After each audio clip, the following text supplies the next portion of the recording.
Hello friends, అందరికీ republic day శుభాకాంక్షలండి. ఇది నిన్నటి వీడియో, ఈరోజు వీడియో రెండు కలిపేసి నేను పోస్ట్ చేస్తున్నాను. అయితే ఈ శారీ బాగుంది కదా, పట్టు శారీయే కానీ మంచి క్వాలిటీ కాదనమాట. ప్యూర్ పట్టు కాదు, నార్మల్ పట్టు అంతే. మనకి బ్లౌజ్ కుట్టమని ఇచ్చారు. ఈ శారీ కస్టమర్ అయితే నా ఫస్ట్ కస్టమర్ అండి. అయితే దీనికోసం ఒక చిన్న స్టోరీ చెప్తాను. ఫస్ట్ అయితే నేను పీకో ఫాల్ వేసేదాన్ని కదా, నేను బోర్డు పెట్టేశాను. పీకో ఫాల్ అయినా సరే లేడీస్ టైలర్ అని పెట్టాను. ఎందుకంటే మనకి మరీ అంత చెడగొట్టే అంతగా బ్లౌజులు అయితే ఉండవు. ఒక మాదిరిగా ఫిట్టింగ్ అనేది కొంచెం మిస్ అయ్యేదనమాట అప్పుడు కొత్తలో. అయినా బోర్డు పెట్టాను. అయితే ఫస్ట్ వచ్చేసి చిన్న వైట్ పేపర్ మీద రాసి పెడితే ఎవరికి కనిపించలేదనమాట. మళ్ళీ నేను 200 పెట్టి బయట ఫ్లెక్సీ కొట్టించి పెట్టాను. అప్పుడు కొంచెం జనాలకు తెలిసింది కానీ వచ్చేవారు కాదు. ఎందుకంటే ఇక్కడ ఒక ఆంటీ కుట్టేవారనమాట బ్లౌజులు. సో వాళ్ళ దగ్గరికి ఎక్కువ వెళ్ళేవాళ్ళు. పైగా తనకి 16 ఇయర్స్ ఎక్స్పీరియన్స్ అండి. అందుకని నా దగ్గరికి వచ్చేవారు కాదు. పీకో ఫాల్కి అయితే వచ్చేవాళ్ళండి. అవి కూడా చాలా తక్కువ అనమాట. ఎందుకంటే ఆంటీ కూడా వేయిస్తారనమాట బయట వేరే వాళ్ళకి ఇచ్చి. సో ఎంతైనా 16 సంవత్సరాల నుంచి కుడుతుంది, 16 సంవత్సరాల ఎక్స్పీరియన్స్ ఉంది కాబట్టి ఖచ్చితంగా మన దగ్గరికి అయితే రారు. సో నేనేం పెద్ద బాధపడేదాన్ని కాదులేండి. మన బ్లౌజులు మనం కుట్టుకోవాలి, నాకు 4 డబ్బులు నా చేతిలో ఉండాలి అనే ఉద్దేశంతో స్టార్ట్ చేసిన తప్ప అవతల వాళ్ళవన్నీ నాకే రావాలని ఇప్పటికీ లేదు నాకు. అసలు వాళ్ళు ఎంత తీసుకుంటున్నారు కూడా నాకు తెలీదండి. షాప్‌లో కూడా ఎంత తీసుకుంటున్నారో కూడా నాకు తెలీదు. నాది నాకే అనమాట. నా దగ్గరికి వచ్చే కస్టమర్లు నా కస్టమర్లు అనుకుంటాను. పోనీ పక్కనోని దగ్గరికెళ్ళిపోయి కుట్టించుకుని మళ్ళీ నా దగ్గరికొచ్చినా కూడా నేనేం ఫీల్ అవ్వనండి పెద్దగా. అయితే ఈ ఆంటీ వచ్చారనమాట బోర్డ్ చూసి. కొత్తగా వచ్చారు అప్పుడే 4 ఇయర్స్ బ్యాక్ మన గల్లీలో కొత్తగా వచ్చారనమాట. కుడతావా నువ్వంటే, కుడతాను ఆంటీ అన్నాను. ఇవ్వడానికి చాలా సేపు ఆలోచించారండి. ఎందుకంటే కొత్త కదా! పైగా మనకి ఎక్స్‌పీరియన్స్ కూడా లేదు. పెద్ద పేరు కూడా లేదు. చెడగొట్టేస్తారని భయము. సరే ఇస్తానని చెప్పి ఇచ్చారు. 40+ సైజ్ అండి. వాళ్ళ అమ్మాయిది ఇచ్చారనమాట. నాకింకా చెమటలు పట్టినియి చూడండి. ఫస్ట్ సైజు అది. నేను ఇప్పటి వరకైతే నా బ్లౌజులు కుట్టాను. మా తెలిసిన వాళ్ళు ఏదో బ్లౌజు ఫ్రీగా కుట్టిచ్చాను. అది కూడా ఎక్కువ మంది కాదు. ఒక్కరికే కుట్టాననమాట. సో, ఆ ఒక్కరికి కుట్టినప్పుడు చెస్ట్ దగ్గర పట్టేసేది. తర్వాత తర్వాత మెల్లిగా తెలిసింది ఎలా కుట్టాలి ఏంటనేది. 40+ సైజు అనేది ఫస్ట్ టైం. నాకైతే చెమటలు పట్టేసినాయండి. ఎలా కుదురుతదేమో, ఏమైనా తిడతారేమో అని భయంతోటి. సో, ఫైనల్‌గా అయితే ఫస్ట్ పేపర్ కట్ చేశాను. నైట్ 10 గంటలకి పిల్లలు పడుకున్న తర్వాత ప్రశాంతంగా. మళ్ళీ వాళ్ళు మెలుకువతో ఉన్నారనుకోండి, ఏదో ఒకటి డిస్టర్బ్ చేస్తా ఉంటారు. మళ్ళీ నాకు అసలే ఫస్ట్ టైం కదా కుట్టడం బయట వాళ్ళదని చెప్పేసి పిల్లలు పడుకున్న తర్వాత 10 గంటలకి, అప్పటికి మనకి ఇంకా ఛానల్ లేదు. మనకప్పుడే కొత్త కదా! ఛానల్ ఏం స్టార్ట్ చేయలేదు.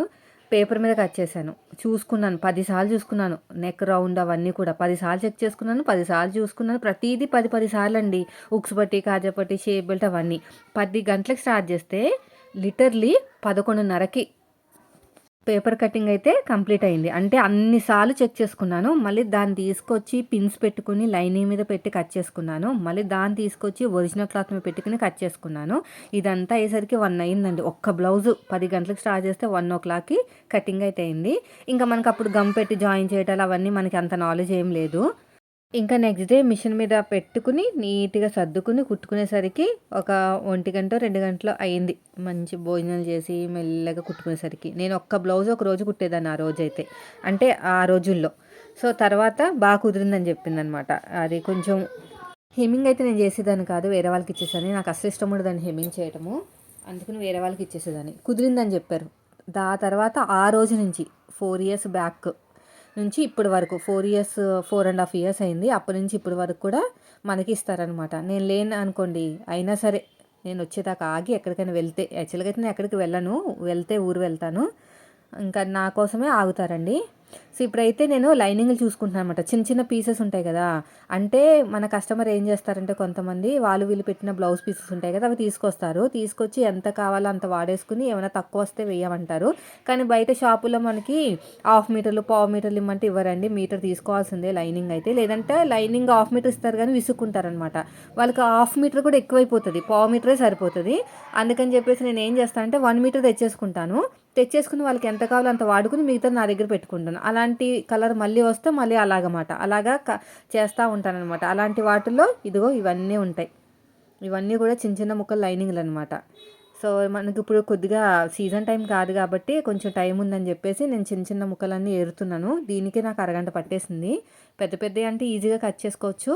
నా దగ్గర అల్యూమినియంది అదే మనకి ఇనుపది ఉంది స్టాండు. అందులో అన్నీ ఉన్నాయండి. మొత్తము ప్యాక్ అయిపోయినాయి అన్నీ కూడాని. ఇవి పెట్టడానికి ప్లేస్ లేదనమాట. ఏదైనా కబోర్డ్ లాంటివి ఉంటే బాగుంటుంది. అయినా ఇంట్లో ప్లేస్ లేదు కదా, ఇంకోటి కొనుక్కుందామన్నా ప్లేస్ లేదు. అన్నీ చూసుకుంటున్నాను అనమాట, ఏ కలర్ అయితే బాగుంటుంది ఏంటనేది చూసుకుని వాటర్లో నానబెట్టేసి ఒక అరగంట సేపు పిండి ఆరబెట్టేస్తే సరిపోతుంది.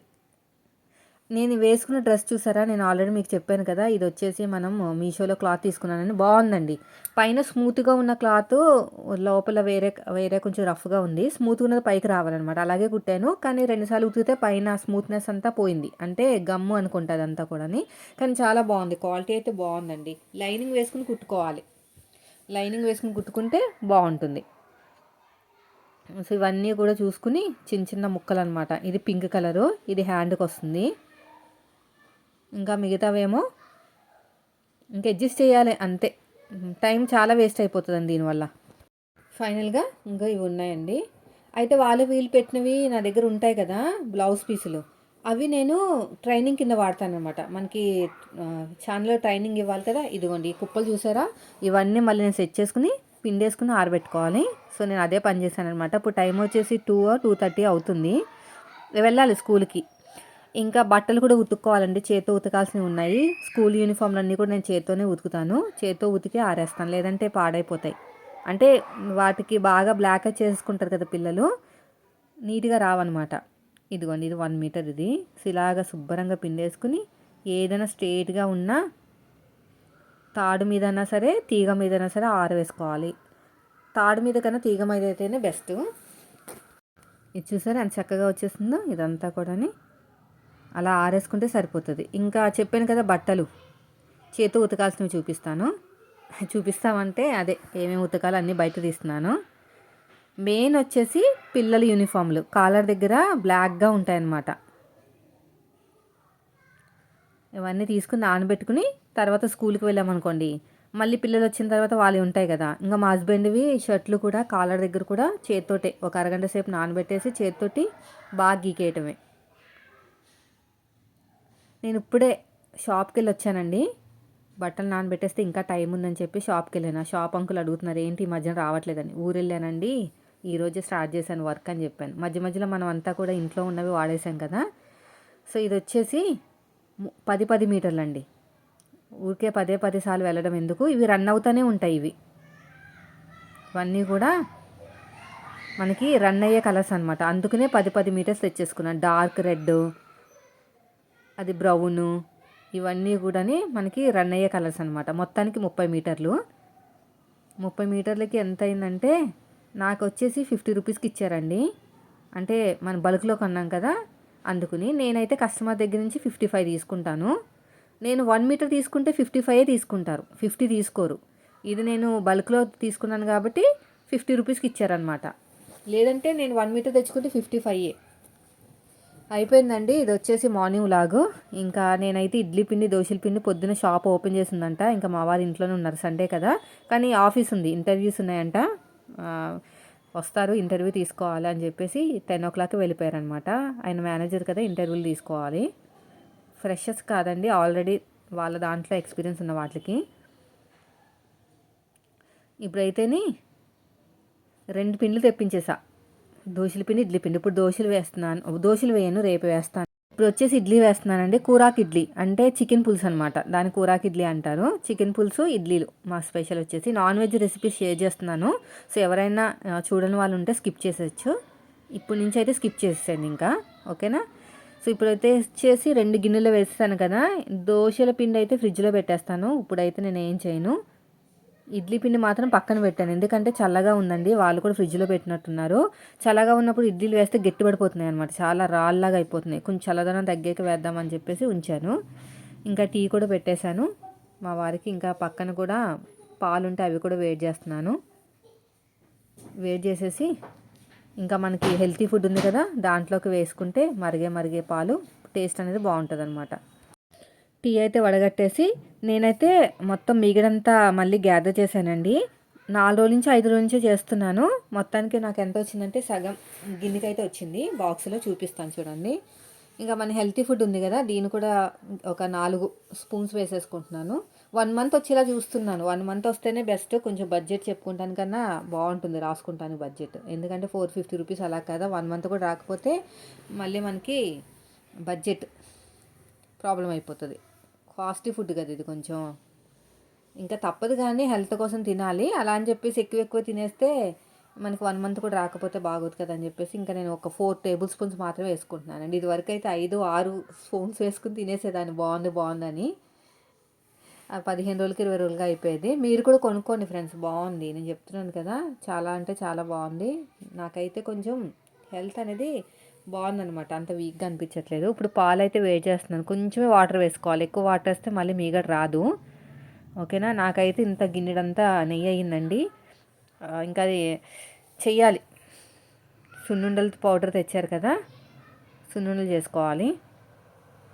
అంటే ఇది కూడా చిన్న మంట మీద బాగా మరిగించేస్తే మనకి ఏంటంటే మీగడ అనేది వచ్చేస్తుంది. ఇదిగోండి మీగడ చూసారు ఎంత మీగడైందో. ఇంకొక 10 రోజులు కాదులేండి, ఒక 5 రోజులు పెడితే సరిపోతుంది. ఇప్పుడైతే నేను ఇంకా చికెన్ పులుసుకి అయితే రెడీ చేస్తున్నాను. ఫస్ట్ వచ్చేసి ఒక ఉల్లిపాయ సన్నగా తడుక్కోవాలి. ఇంకా స్కిప్ చేసేయండి, ఎవరైనా నాన్ వెజ్ చూడని వాళ్ళు ఉంటే ఇప్పటి నుంచి స్కిప్ చేసేసేయండి. ఒక టమాటా కూడా కట్ చేసి పక్కన పెట్టుకున్నాను. పచ్చిమిరపకాయలు అవి ఏమి వేయమన్నమాట. జస్ట్ మసాలా, మనకి బిర్యానీ మసాలా ఉంటుంది కదా, అది వేసుకోవాలి. ఒక 2-3 స్టార్స్ వేసుకుంటున్నాను. 2-3 స్టార్స్. తర్వాత వచ్చేసి ఆకు, బిర్యానీ ఆకు. తర్వాత వచ్చేసి చెక్క, ఒక్కటే ఒక లవంగం. మళ్ళీ ఎక్కువ వేసేస్తే మసాలా ఎక్కువ అయిపోతుంది. ఒకటి అంటే 100 రూపీస్ చికెన్ అండి అది. సాజీరా. మెయిన్ వచ్చేసి ఆకు ఉంటుందండి, ఆకు కాదు, పువ్వు ఉంటుంది అదనమాట. పింక్ కలర్లో ఉంటుంది పువ్వు. ఇది లేకపోతే టేస్ట్ అనేది రాదు అసలు. ఇది కంపల్సరీ ఉండాలంట. సో ఇప్పుడైతే నేను కర్రీ అయితే ప్రిపేర్ చేస్తాను. ఫస్ట్ వచ్చేసి ఇంకోండి ఇవన్నీ రెడీ చేసి పెట్టుకున్నాను. ఇప్పుడు ఒక గిన్నె పెట్టేస్తానండి. గిన్నె పెట్టేసి ఆయిల్ వేసేసి, కొంచెం ఆయిల్ ఎక్కువే పడుతుంది, నాన్ వెజ్ కర్రీ కదా, ఆయిల్ ఎక్కువే పడుతుంది. లేట్గా లేచాం, నైట్ లేట్గా పడుకున్నాం. ఏదో సినిమా వచ్చిందండి హిందీలో, అది హిందీ మూవీయే తెలుగులోకి కన్వర్ట్ అయిందనమాట. అలాంటి ఎక్కువ పెడతా ఉంటారు ఈయన. బాగుంది మూవీ. ఆ మూవీలో ఏంటంటే డబ్బింగ్ సినిమాది. ఆయన టికెట్లు కండక్టర్ అనమాట. అదే టీసీ అంటారు కదా, మన టికెట్ కండక్టర్ దీంట్లో, ట్రైన్లో. అయితే స్టోరీ ఏంటంటే ఆయన అకౌంట్లోంచి ₹7.50 25 కట్ అయినాయి అంటండి. అయితే ఎందుకు కట్ అయినాయి, నేనేం వాడలేదు, ఎందుకు కట్ అయినాయి అని ఆయన రేజ్ చేశారనమాట. అందరూ ఏమంటారంటే అందరి అకౌంట్లోంచి కూడా అప్పుడప్పుడు అలా కట్ అవుతున్నాయంట. అయితే ₹7 కదా అంటే బ్యాంక్ వెళ్ళి మనం కంప్లైంట్ ఇవ్వాలి అంటే మళ్ళీ ₹7 కోసం మన వర్క్ అంతా ఆపేసుకుని వెళ్ళాలా, ₹7 కదా అని వదిలేసేవారనమాట అందరూ కూడా. ఈయన మాత్రం వదిలేవాడు కదా, ఇదేదో స్కామ్ లాగా ఉందని ఆయనకి డౌట్ వచ్చి ఇంకా వెళ్తే అదే ₹7 కదా అందులో ఏముందని వాళ్ళు కూడా, బ్యాంక్ వాళ్ళు కూడా అంతా అదేంటి నేను కష్టపడ్డ డబ్బులు ఎలా పోతాయి, నేనేం వాడకుండా నేనేం యూజ్ చేయకుండా ఎందుకు కట్ అవుతాయి అని చెప్పేసి రేజ్ చేశాడు అనమాట కొంచెం గట్టిగానే. అయితే ఇంకా మా సైడ్ నుంచి కొన్ని రోజులకి ఏంటంటే ఇంకా అలా తిరగ్గా బ్యాంక్ వాళ్ళు ఏమన్నారంటే, అది బ్యాంక్ అనేది ఫ్రాడ్ బ్యాంక్ అండి. అయితే బ్యాంక్ వాళ్ళు ఏమన్నారంటే మా వైపు నుంచే పొరపాటు జరిగిందని చెప్పేసి ఆ పొరపాటుకి గిఫ్ట్గా, రిటర్న్ గిఫ్ట్ కింద, అదే గిఫ్ట్ కింద ₹25 వాల్యూ చేసి టీవీ గిఫ్ట్ కింద ఇచ్చారు. అది మాదే పొరపాటు అని చెప్పేసి సెలబ్రేషన్స్ లాగా చేసి అతనికి ఇచ్చారనమాట. అతనికి ఇంకా డౌట్గానే ఉంది, అసలు ఎందుకు కట్ అయింది, పొరపాటు ఎందుకు జరుగుతుంది, ఇప్పుడు అంతా కూడా కంప్యూటరే కదా, సిస్టమ్ సంబంధించిందే కదా, ఎందుకు పొరపాటు జరుగుతుంది అనేది ఆయనకి ఇంకా డౌట్ అనమాట. ఆ ₹25 టీవీ కూడా తీసుకోలేదు అనుకుంటా, తీసుకున్నాను లేదో తెలియదు కానీ నాకు గుర్తులేదు, ఎందుకంటే నేను పని చేసుకుంటూ సినిమా చూశాను.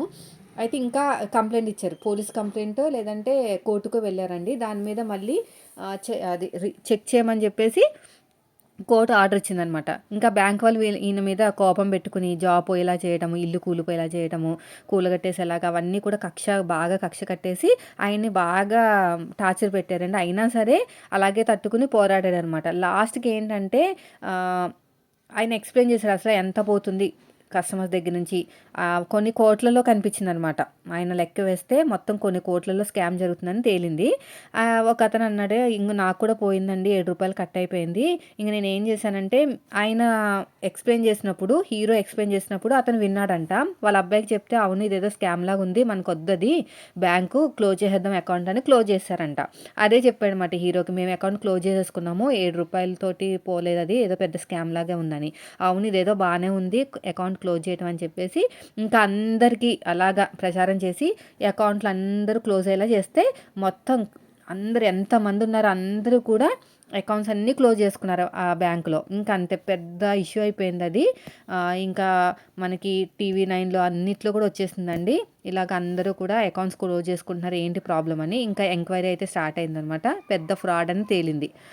ఫైనల్గా అయితే ఆ బ్యాంకు క్లోజ్ అయిపోయింది. కొన్ని కోట్లు, ఎన్నో కోట్లు, అంటే ఒక మనిషి మీద ₹7 కట్ చేస్తే మంత్లీకి ఒకసారో లేకపోతే 3 మంత్స్కి ఒకసారి ₹7 అయితే వాళ్ళు తీసుకుంటున్నారనమాట వీళ్ళ కస్టమర్స్ దగ్గర నుంచి. అలాగే ఎంతమంది అకౌంట్లో ఉన్నాయో అన్ని డబ్బులు పోగేగా కొన్ని కోట్లు అనేవి స్కామ్ జరిగిందనమాట. అలా ఉంటుంది. అది కొంచెం మెసేజ్ ఓరియంటెడ్ ఉంది. అలాంటి సినిమాలు అంటే మా వాళ్ళకి బాగా ఇంట్రెస్ట్. స్కామ్లు అలా జరుగుతూ ఉంటాయంట ఆ టైప్లో. మనం కామన్ ఉమెన్ ఏమనుకుంటాం, ₹7 కదా, ఆ ₹7 కోసం ఎన్నిసార్లు తిరగాలి బ్యాంక్ చుట్టూ, పని మానేసి అనుకుంటాం కదా. అదే వాళ్ళ ప్లస్ పాయింట్ అనమాట. స్కామ్ జరగడానికి మెయిన్ ప్లస్ పాయింట్ అదే. పాపం అతను చాలా తిరిగాడండి. జాబ్ కూడా పోయింది. జాబ్ పోయినా కూడా నేను వదలను, ఇది మొత్తం స్కామ్ అని చెప్పేసి చాలా పోరాడారు. ఫైనల్గా అయితే గెలిచాడు. హీరో గెలుస్తారు కదా ఎంతైనా. సో సినిమా అయితే అయిపోయింది. నా కర్రీ కూడా అయిపోతుంది. కర్రీ అంటే పులుసు. నేను కొంచెం పౌడర్ వేశాను కదా, అదేంటంటే ధనియాల పొడి, అదేవిధంగా శనగపప్పుతో ఫ్రై చేశానని చెప్పాను కదా, అదనమాట. అది వేసుకుంటే చిక్కగా ఉంటుంది. కొంచెం వాటర్ వేసాను, కొంచెం కాదు ఎక్కువ వేసుకోవాలి వాటర్, పులుసు కాబట్టి. బాగా మరిగించేస్తే మనకి మంచి టేస్ట్ తోటి అయితే రెడీ అయిపోతుందండి. ఇది అయిపోయిన తర్వాత కర్రీ కూడా వండేసాను. రైస్ మాత్రం కొంచెం ఆయన వచ్చే ముందు పెడతాను, వేడివేడిగా ఉంటుంది. ఇప్పుడే వండేసుకుంటే చల్లగా అయిపోతుంది. కర్రీ వండేసి పక్కన పెట్టేశాను. ఇంకా కొంచెం పిల్లలకి తలస్నానాలు చేయించాలి. ఆ గోర్లు ఉన్నాయి, పెరిగిపోయినాయి, ఆ గోర్లు తీయాలి. ఇంకా కొంచెం పనులు ఉన్నాయి. ఇల్లంతా కొంచెం క్లీన్ చేసుకోవాలి. సండే అంతా కూడా ఇంట్లో పనులతోనే సరిపోతుందిలేండి. ఇంకా మిషన్ ఎక్కడాలి అవేం కుదరవు. కానీ ఇంకా మన వాళ్ళకి ఆల్రెడీ ఒక వీడియో అయితే రిలీజ్ చేశాను. 11 అలా వస్తుంది. కొంచెం మోడల్ హ్యాండ్ అనమాట. ఒక చిన్న వేస్ట్ పీస్ ఉంటుంది కదా, దాంతో బార్డర్ వేసి చూపించాను. సో ఇది మరిగిపోయిందంటే ఇంకో కొంచెం వేస్తాను, చిక్కగా ఉంటుంది.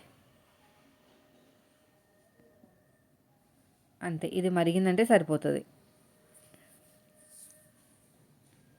ఇంకా ఇడ్లీలు కూడా అయిపోయినాయండి. ఇడ్లీలు వేయాలి. నేను 6 రేకులు వేసేద్దాం అనుకున్నాను, కానీ మళ్ళీ ఎక్కువైపోతాయేమో అని 5 వేసాను. నా దరిద్రం ఏంటంటే ఇప్పటికే టైం వచ్చేసి 10 అయిపోయింది కదా, తొందరగా తీసాను అనమాట. ఉడికిపోయినాయి అనుకుని, ఉడకలేదు, మళ్ళీ పెట్టాను, మళ్ళీ ఉడకలేదు, మళ్ళీ పెట్టాను. ఎందుకంటే అది 6 రేకులు కదా, నేనేమనుకున్నాను 10 నిమిషాల్లో అయిపోతుందిలే, వేడివేడిగా తినొచ్చు అని నేను అనుకున్నాను. కానీ అక్కడ నేను వేసిన రేకులు ఏంటంటే 6 రేకులు అంటే టైం పడుతుంది కదా, ఆ లాజిక్ నేను మిస్ అయిపోయాను అనమాట. 10 నిమిషాలు తీసాను. అంటే అది ఉడికిన తర్వాత పెడదాము, కర్రీ ఉడికిన తర్వాత, పులుసు ఉడికిన తర్వాత స్టవ్ మీద పెడదాం అనుకుని, ఆ ఉద్దేశంతో వేడివేడిగా తినొచ్చు అని అనుకున్నాను. కానీ ఇక్కడ మొత్తం నాశనం అయిపోయింది ప్లాన్ అంతా కూడా. పిల్లలేమో ఆకలి అంటున్నారు. ఇప్పటికే 10 అయిపోయింది. ఇదేమో ఉడుకుతుంది అనుకుంటున్నాను, కానీ ఇంకా ఉడకట్లేదు. అరగంట పట్టిందండి. కరెక్టే కదా, ఎక్కువ ఉంది కదా క్వాంటిటీ. ఒకేసారి రేకులు ఎక్కువ వేసేసరికి క్వాంటిటీ కూడా ఎక్కువైపోయేసరికి టైం అనేది ఎక్కువ పట్టేస్తుంది అనమాట. కొంచెం పల్చగా కూడా అయిపోయిందండి పిండి అనేది. చూడండి, పల్చగా వేస్తే మెత్తగా ఉంటాయని ఫీల్ అయ్యాను అనమాట. కానీ అది ఫ్లాప్ అయిపోయింది నా ప్లాన్ కాస్త. ఇదిగోండి, కొంచెం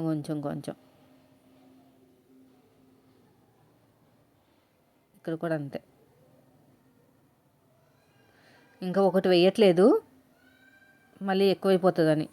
కూరకి ఇడ్లీ అంటే కడుపు నిండిపోతుందండి, అన్నం తిన్నట్టే ఉంటుంది అనమాట. కూర వేసుకుని అన్నం తింటే ఎలా ఉంటుంది అలా హెవీగానే ఉంటుంది. వేద్దామా వద్దనుకుంటూ వేసాను, కానీ తర్వాత వద్దనిపించింది. వద్దులే అని చెప్పేసి మళ్ళీ తీసేసి కడిగేసి, ఇదేమో దోశలోకి వేసాను. ఆ పిండి దోశలోకి వేసేస్తే బాగుంటుంది అనమాట. దోశలు క్రిస్పీగా వస్తాయి. కొంచెం దోశల పిండిలోకి ఇడ్లీ పిండి కలుపుకుంటే క్రిస్పీగా వస్తాయి. అయిపోయిందండి కర్రీ కూడా, అదే పులుసు కూడా రెడీ అయిపోయింది. ఇంకా కర్రీ చేద్దామని చెప్పేసి పక్కన కుక్కర్ అయితే పెట్టాను. 2 విజిల్స్ వేయిస్తాను కుక్కర్లో, లేకపోతే పిల్లలు కొంచెం గట్టిగా ఉంటుంది పీస్ అంటున్నారు. ఒక 2 విజిల్స్ వేయించేస్తే సరిపోతుంది. పచ్చిమిరపకాయలు ఉల్లిపాయలు వేసాను. బాగా మగ్గపెట్టేస్తాను. మగ్గిపోతేనే మంచి గ్రేవీ అనేది బాగుంటుంది. ఇది అయిపోయిన తర్వాత ఇంక నా ఆఫీస్ కూడా వెళ్ళిపోతున్నారండి. ఇంకా నేను కూడా రెడీ అవ్వాలి. ఇంకా రెడీ అయిపోయి తులసి చెట్టు తీసుకొచ్చారు. తలస్నానం చేసి తులసి చెట్టు పాతాను. చనిపోయిందని చెప్పాను కదా, మాకు ఎండ ఎక్కువ తగలదండి, అదే ప్రాబ్లము. ఎండ తగలపోవటం వల్ల మనకైనా సరే చెట్లకైనా సరే ఎండ తగలాలి కదా. ఎండ తగలకపోతే పాడైపోతాయి కదా, ఏదో మనిషి అన్న అంతే. సో ఇంకైతే ఇది మగ్గుతూ ఉంటుంది. అంతసేపు అంతలోపు పిల్లలకి ఇడ్లీ పెడదామని చెప్పేసి రెడీ చేస్తే ఎక్కడ ఉడకలేదు అస్సలు. చూడండి మొత్తం పైన వచ్చేసి అంతా కూడాని. ఇంకా మా పిల్లలు అయితే నా మీద నుంచే పరిగెడతా ఉంటారు. ఉడకలేదు. మా ఆయనేమో ఒకటే గోల, ఇంకా ఉడకలేదు పెట్టేశావు, ఎప్పుడో పెట్టమని చెప్పాను, ఇప్పుడు లేట్గా అంటే మళ్ళీ కింద ఏమన్నా ఉడికిందేమో అనుకుని మళ్ళీ తీసానండి. అంటే అడుగు కింద కొన్ని ఉడుకుతాయి కదా, అవి చూశాను, అవి కూడా ఉడకలేదండి సరిగ్గా అసలు. క్వాంటిటీ ఎక్కువ ఉంది కదా, ఎక్కువసేపు పెట్టాలి యాక్చువల్గా అయితే. ఇంకా మా వారికేమో అనవసరంగా స్టీల్ కొన్నాను, టేస్ట్ లేదు ఏం లేదు అని ఆయన ఫీల్ అవుతున్నారు అనమాట. అంటే ఎంతైనా టేస్ట్ అయితే డిఫరెన్స్ వచ్చిందండి. హెల్తీయే మీరు చెప్పినట్టుగానే, టేస్ట్ మాత్రం డిఫరెంట్ వచ్చింది. అసలు నేను ఏం చేయాలంటే ఆ సీవండి దాని మీద క్లాత్ వేసి ఇడ్లీ తయారు చేయాల్సింది. నేను స్టీల్ కొనేసాను అనమాట. టేస్ట్ మారిపోయింది. సర్లేండి పర్లేదులే, ఏదైనా హెల్తీ ఫుడ్డే కాబట్టి నేనేం ఫీల్ అవ్వట్లేదు. కానీ ఈయనే విసుకుండా ఉంటున్నారు. ఇంకోండి ఆయన ఏ ఉడకలేదని చెప్పేసి కసురుకుంటున్నారు నా మీద. ఆ 4 ఉడికినాయి కిందవి, అప్పటిదాకా తింటా ఉండండి. ఆఫీస్ టైం అయిపోతుంది అనమాట. ఇంకా అది కూడా ఉడకలేదని నా మీద గోల. ఒకవైపున ఆకలి, ఇంకొక వైపున నా మీద కోపం. సర్లే అని చెప్పేసి ఇంకొక 10 నిమిషాలు పెట్టేస్తే మంచిగానే అయిపోయింది. ఇంకా కర్రీ కూడా ఉడికిపోతుందండి. మొత్తము ఆనియన్స్ అంతా ఫ్రై అయిపోయిన తర్వాత చికెన్ వేసేసి కారం ఉప్పు అవన్నీ సగం ప్రాసెస్ అయిపోయాక వీడియో షూట్ చేశాను. 2 విజిల్స్ వేయించేసాను. సో ఇప్పుడు కర్రీ ఎలా ఉందో చూడండి. 2 విజిల్స్ అయితే సరిపోతాయండి. ఇదిగో చూసారా, కొంచెం ఆయిల్ ఉంది, అదే వాటర్ ఉన్నాయి, ఉడకపెట్టేస్తే అయిపోతుంది. ఇదండి ఈరోజు వీడియో. నచ్చితే లైక్ చేయండి.